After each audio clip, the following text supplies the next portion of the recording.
Nako, kaya pala nawawala itong si Justin Brownlee. Ito nga ba ang dahilan? At paalam RJ Abarientos at welcome back Christian Standhardinger. Yan nga ang ilan sa mga maiinit na pag-uusapan natin sa videos na ito mga ka-idol. Patindi na nga ng patindi mga ka-idol ang bakbakan sa bawat kupunan ngayong 50th season, lalo pat nalalapit na nga ang pagtatapos ng elimination round at makikilala na rin natin kung sino-sino nga bang team ang mangingibabaw at makakakuha ng twice to beat. At sa naging performance ngayong linggo mga ka-idol, kinilala nga itong si Wami Changsan bilang impact player. At nakuha naman ni Reynam Batak ang titulong 4-pointer of the week. Hindi rin naman nagpahuli itong si Paulie at nakuha niya ang titulong 3-pointer of the week. Para naman sa standing mga ka-idol, nangunguna pa rin dyan ang TNT na nakakuha na nga ng 4 na panalo, 1 talo pa lamang. Ganon din naman ang Magnolia Hotshots at Rain or Shine. At nandyan nga ang NLEX Wood Warriors na nakakuha pa rin ng 4 na panalo at 2 talo. San Miguel Birmen na may 3 panalo at 2 talo. Gayon din naman ang Converge Fiber Xers na may 3 panalo at 2 talo. Nandyan ang Meralco Bolts na may 3 panalo at 4 na talo. At nasa huling pesto nga ng top 8 ang Barangay Ginebra na may 2 panalo pa lamang at 3 talo na. At syempre, nasa kulelat pa rin ang Blackwater Bossing, Phoenix Super LPG, Tira Firma at Titan Ultra. Na kung magkakataon nga mga ka-idol, ang may malaking tsansa na makakuha at naglalaban sa twice to beat ay ang TNT, Rain or Shine at San Miguel Birmen. Mukhang sa pagkakataong ito ay nakikita natin na maaaring San Miguel Birmen versus TNT sa finals at yan nga ang aabangan natin mga ka-idol. At kung babalikan naman natin mga ka-idol na naging matinding laban sa nakaraang linggo mga ka-idol, natalo nga ng Rain or Shine ang Tira Firma sa score ng 106-91. Nang naging best player of the game dyan ay walang iba kundi itong si Leonard Santilla na nakakuha ng 26 points, 7 rebounds. At kinilala naman bilang rebounder of the game itong si Gabby Norwood. At kinilala naman itong si Jonald Clarito bilang assist man of the game. Sa naging laban naman ng Magnolia Hotshots at Phoenix, natalo nga ng Magnolia Hotshots sa score na 83-80 ang Phoenix Super LPG. Nang naging best player of the game dyan ay walang iba kundi itong si Jerome Lastimosa na nakakuha ng 14 points at 7 rebounds. At back to back nga dahil siya rin ang kinilala bilang rebounder of the game mga ka-idol. Habang ito namang si Paulie ang naging assist man of the game. Nanalo pa rin naman ang SMB mga ka-idol kontra Converge Fiber Xers sa score na 96-90.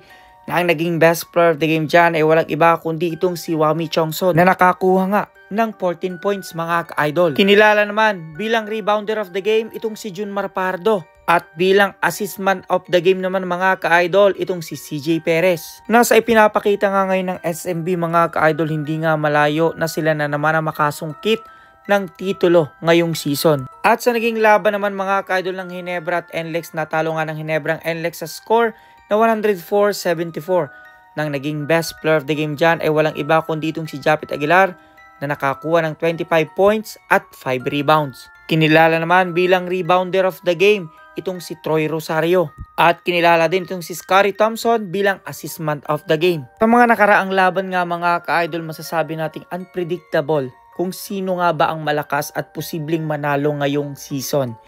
Pero sa mga nakita nating laro at standing mga ka-idol, malaki nga ang tsansa ng SMB at TNT. Pero hindi pa rin talaga natin sigurado yan mga ka-idol dahil naandyan ang Barangay Ginebra. Pero ang tanong, sapat nga kaya ang ipinapakitang galing ng Barangay Ginebra? Lalo pa nga ngayon nanalo sila sa NLEX at sinasabi nga ni Coach Tim Cone din na magiging winning strike na nila ito. Hindi na sila papatalo. Lalo pa nga nasa huling standing sila ng top 8 na makakapasok sa quarterfinals mga ka-idol. Pero ang tanong nga ngayon mga ka-idol, magtuloy-tuloy na nga kaya ang panalo ng Barangay Ginebra hanggang makuha nila ang laro sa finals. Gayunpaman at itong si Coach Tim Cone ay magiging busy na rin sa training ng Gilas Pilipinas sa darating na SEA Games. Paano nga kaya makaka-apekto? Paano kaya i-handle ni Coach Tim Cone ang subaybayan ng laro ng Barangay Ginebra habang siya'y nakafocus naman sa Gilas Pilipinas? At dahil din nga sa nalalapit na laban ng Gilas Pilipinas, sino nga kaya ang karapat-dapat munang maging head coach ng Barangay Ginebra habang nakapokus naman itong si Coach Tim Cone sa Gilas Pilipinas? Usapang Gilas Pilipinas, itong si Justin Brownlee mga ka-idol ay missing sa naging laro ng Meralco Bolts sa EASL. Palaisipan nga kung nasaan itong si Justin Brownlee dahil even sa social media ay hindi siya mahagilap at hindi na rin siya makontak ni Al Francis Chua. Sabi nga, hindi makontak, walang may alam nasaan siya, wala din rin makontak ng mga bossing. Ilang araw na, wala naman dapat problema. At ngayon nga si Rondae Hollis Jefferson ang kakatawan kay Justin Brownlee para maipanalo ang huling tsansa ng Miracle Bolt sa EASL. Nang sinasabing ang dahilan ay itong si Justin Brownlee hindi muna naglaro sa EASL dahil mas priority niya ang Gilas Pilipinas dahil natatakot rin siguro itong si Justin Brownlee na ma-injury mga ka-idol. Dahil mas malaki nga namang pribilehiyong makukuha niya sa Gilas Pilipinas kumpara sa EASL. Sinasabi pa mga ka-idol na meron sigurong misunderstanding lalo pat itong si Justin Brownlee kapag ayaw niya talaga. Kung kayong tatanungin ko mga ka-idol, tama nga kayang ginawa ni Justin Brownlee na magpahinga muna at paghandaan ang darating na laban ng Gilas Pilipinas. Gayun din at paghandaan ang pagiging import niya mga ka-idol sa Barangay Ginebra. Usapang Barangay Ginebra nga mga ka-idol, sa palagay nyo, worth it nga bang ipinapakitang performance ng mga player ng Barangay Ginebra? Lalo pa nga ngayon at bali-balita itong si RJ Abarientos ay ititrade ng Barangay Ginebra. Sinasabi nga mga ka-idol na muling ibabalik ng Barangay Ginebra itong si Juan Gomez Diliano kapalit nitong si RJ Abarientos papuntang Converge Private Xers. Tama nga kaya magiging desisyon ng Barangay Ginebra kung sakaling totoo ito mga ka-idol. At sinasabi rin mga ka-idol na may magbabalik na bigman sa Barangay Ginebra.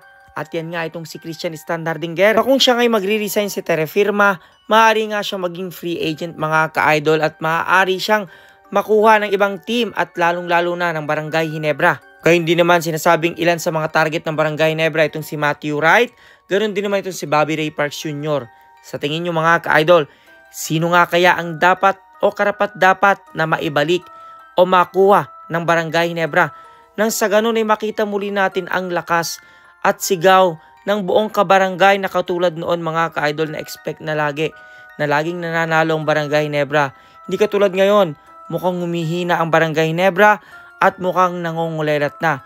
Kung ano yung kasagutan, suggestion, question, advice, just comment down below mga ka-idol at maraming salamat sa inyong panonood.